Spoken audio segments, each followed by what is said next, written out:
Chers gourmands, bonjour. Alors aujourd'hui, je vais vous présenter différentes façons de faire du jerky. Donc habituellement on appelle ça du beef jerky. Donc beef forcément veut dire bœuf en anglais. Sauf qu'aujourd'hui, je vais faire du bœuf, du poulet, de l'agneau, du canard, de la dinde. Attention, parce que ça c'est du porc. Donc faut pas se tromper non plus, ça se ressemble assez bien. Alors, a priori, on peut faire ça avec absolument tout. Peut-être même après avec des viandes faisandées qu'on trouve plus en période de Noël. Et ça, ce sera évidemment pour la suite. On va déjà essayer avec ces 6 viandes ici. Quoi de mieux pour slicer ces viandes, que vous voyez évidemment que c'est en morceaux, que cette magnifique machine que je vous présenterai dans une autre vidéo, qui me sert tout simplement à slicer ces morceaux par exemple en 15 lames, en 15 fines lamelles plutôt, en une seule fois. Donc vraiment plus besoin de s'amuser à couper avec une trancheuse, je veux dire plus classique, ou alors avec votre couteau, faire geler légèrement le morceau pour après le couper. C'est les techniques habituelles, je vais dire. Mais là, vraiment, c'est incroyable comme machine. On met le morceau dedans, clac, il ressort, 15 pièces, et en gros, on a fini, quoi. Donc pour ce test, on va faire quelque chose de basique pour qu'elles aient toutes la même marinade. Parce que sinon, forcément, si je modifie les marinades à chaque fois, on va pouvoir, je vais dire, apporter un autre goût à chaque viande, et c'est pas le but. Donc, sauce soja classique, un peu de sauce anglaise Worcestershire, pas sûr de la prononciation, un peu de miel, l'huile de tournesol, parce qu'il faut toujours mettre une huile dans ces marinades, enfin du moins pour les jerky. Et alors, en plus du miel, moi je mets un peu de mirin, donc ce fameux condiment, je vais dire, asiatique, qui rajoute un peu de sucré. Et avec ça, on n'oublie pas de mettre un petit peu de citron, jaune ou vert, peu importe. Mais au moins, ça va créer une réaction avec le reste de la marinade et ça va permettre de faire ressortir le goût également. Et pas oublier, c'est de bien mélanger, émulsifier, parce que sinon l'huile ne se mélange pas avec le reste. Il ne faut pas trop en mettre, parce que j'ai fait cette erreur la dernière fois, quand j'avais fait pour moi. J'ai mis un peu trop d'huile et je l'ai mélangé ensuite. Et là, vraiment, c'était toujours bon, mais c'était un peu trop huileux au niveau de la viande, une fois que même quand elle était sèche. Donc, ouais, juste un peu d'huile. Au niveau des quantités, je ne sais pas. Je fais ça à l'œil, sincèrement. Mais si vraiment, je prépare peut-être une vidéo avec l'ultime façon de faire du beef jerky. Donc, soyez à l'écoute. Donc moi j'achète ces petits pots ici, donc la marque Suzy One. C'est sur Amazon, hop, on les a par 10 et ça coûte moins cher qu'en magasin généralement. Donc je mets 2 bouteilles entières, parce que bon, il y a quand même 6 pièces, même si en termes de grammes il n'y a pas non plus 50 kg. Mais j'ai quand même un rôti de porc, un rôti de dinde, 1 kg chacun. Et ensuite c'est à chaque fois des morceaux de plus ou moins 300 grammes. Donc on est quand même pas loin des 3 kg, donc il va falloir mettre assez bien de marinade. Donc vraiment la sauce soja, ça va revenir dans tout. Mais moi j'aimerais bien savoir, est-ce qu'on pourrait pas faire du jerky avec autre chose? Peut-être, pourquoi pas de la bière. Ça à tester, franchement. Si ça vous intéresse, je vais peut-être faire une petite vidéo avec du bœuf uniquement. Et alors on va tester plein de marinades différentes. Et on va voir laquelle fonctionne le mieux. Alors pour ce qui est des épices, certains vont mettre les épices directement dans la marinade, ce qui est effectivement plus facile. Mais moi, évidemment, pour cette phase de test, je vais dire, je ne vais pas mettre d'épices particulières, parce que je pourrais mettre des rubs ou ce genre de choses que je fais moi-même. Mais non, parce que du coup, ça risquerait d'altérer le goût. Et il y a forcément des épices qui fonctionnent mieux avec l'agneau et pas trop avec le poulet ou inversement. Donc là, on va partir sur vraiment du basique. Peut-être mettre quand même un peu d'ail à la limite, mais rien de plus.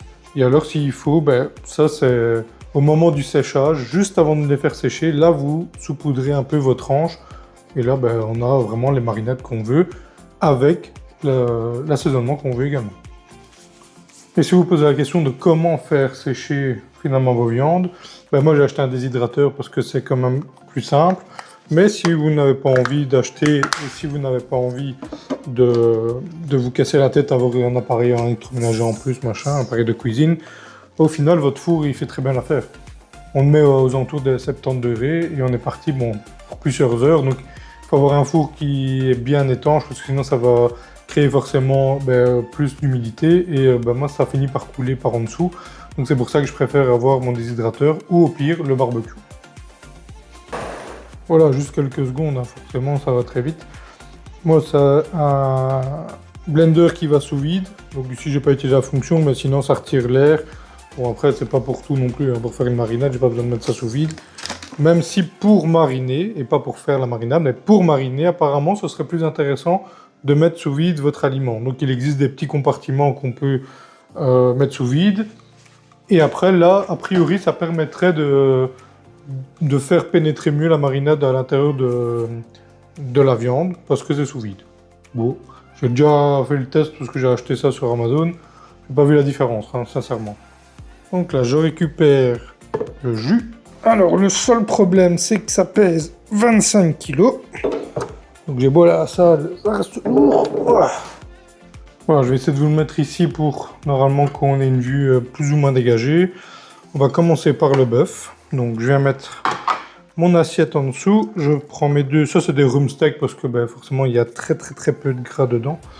Et l'idéal c'est d'avoir des pièces vraiment maigres parce que le gras ne sèche pas très bien au niveau du déshydrateur.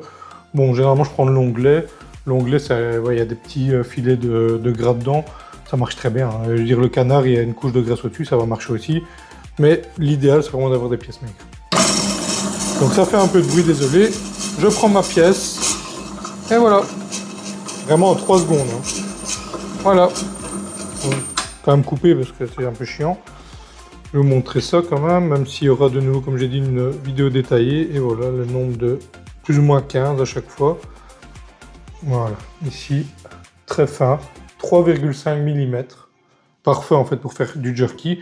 Alors la machine n'est pas vendue exprès pour ça, mais c'est l'utilité que j'en ai. Maintenant, si vous repassez plusieurs fois la même pièce de viande, ça va finir par la hacher, donc en fait ça me fait même un hachoir avec. Bon, pourquoi pas au final.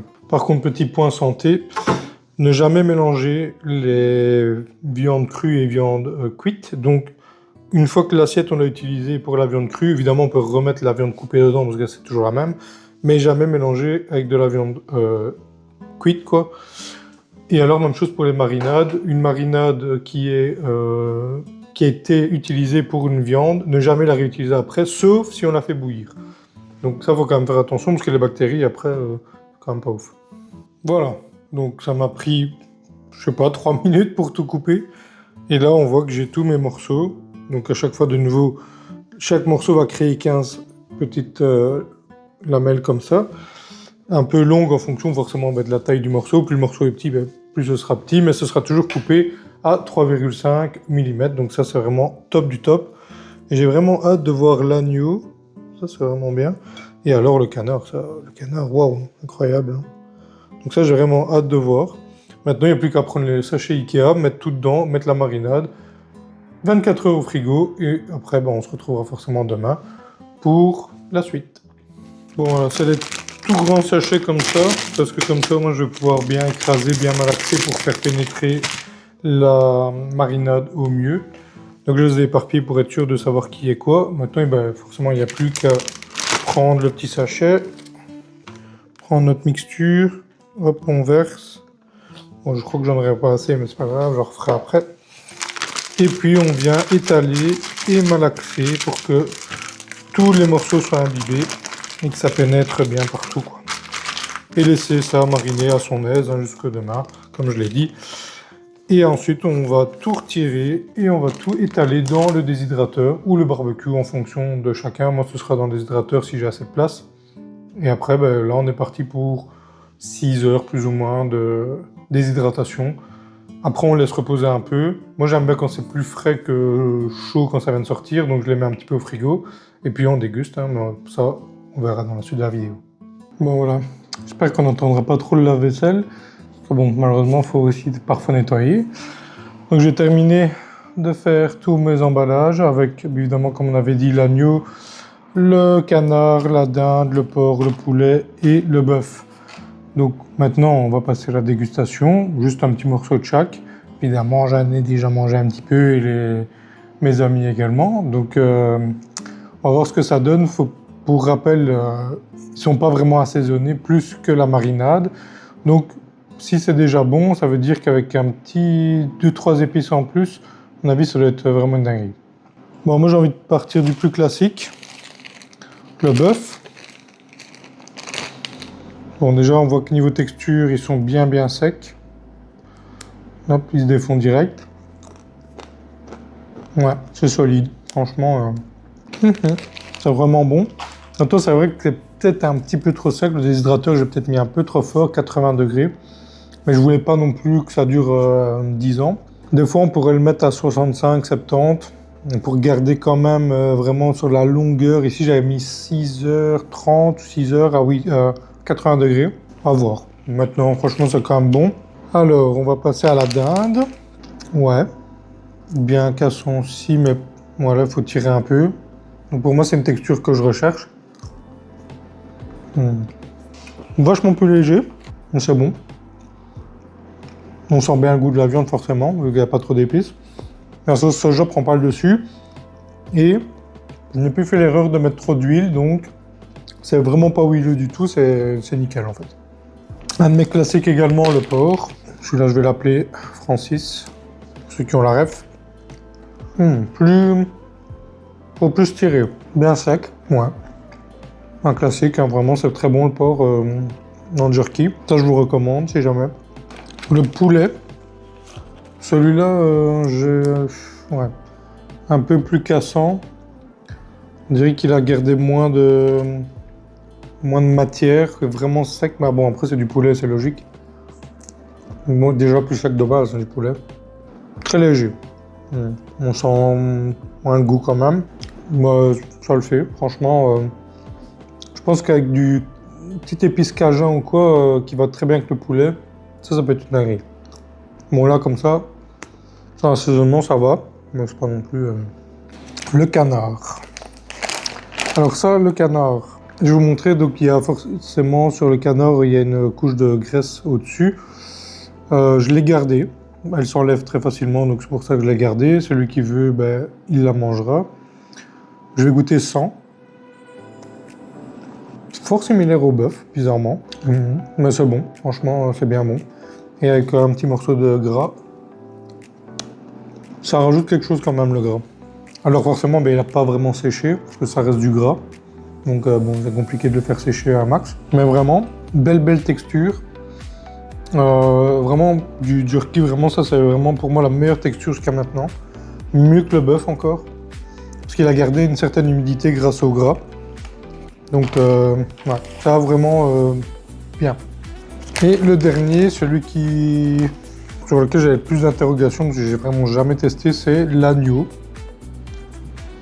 Alors déjà bien élastique, qui se défait quand même relativement facilement, mais qui reste quand même bien en place. Ouais, il faut tirer, c'est bien. Ouais, bon, vraiment bon. Le goût d'agneau vient vraiment sur la fin. Sympathique, franchement. Je ne m'y attendais pas. Avec un peu d'ail, tout ça, ça peut le faire, franchement. Il va falloir retravailler les assaisonnements, mais là, je voulais tester vraiment tous le même. La même base pour tout le monde, pour voir vraiment qu'est-ce qui va ressortir. Et je suis très surpris. Il y a vraiment des belles découvertes. Donc, si je dois faire un petit classement, bon, on en a 6 ici. Je mettrais le canard en premier, quand même. Je mettrais bœuf en deuxième, mais agneau presque ex aequo. Je sais pas trop. En fait, deux peut-être agneau ou bœuf. Puis 3, le porc, ça reste classique. Mais plus ou moins aussi avec la dinde. Donc, ouais, 3, on va dire dinde et porc. Mais le plus bas pour moi, c'est quand même en termes de goût, ça reste le poulet. Mais je suis sûr qu'avec des bonnes épices, ça peut être une dinguerie. Donc, tout est vraiment bien. Bon, il faut y faire un classement parce que sinon... Mais voilà, une petite préférence pour le canard qui a plus de goût alors qu'il est nature, entre guillemets, sauf la marinade évidemment. Mais sinon, ouais, le canard, ça ressort vraiment bien, c'est chouette. Voilà, si jamais vous avez aimé cette vidéo, ben, n'hésitez pas à le dire dans les commentaires. Si vous avez des idées de recettes ou des idées d'épices et d'accompagnement, ben, n'hésitez pas à me le dire également. Et ben, dites-moi, vous, peut-être votre classement, qu'est-ce que vous aimeriez goûter. Et on se dit à la prochaine, et n'oubliez pas de manger sainement.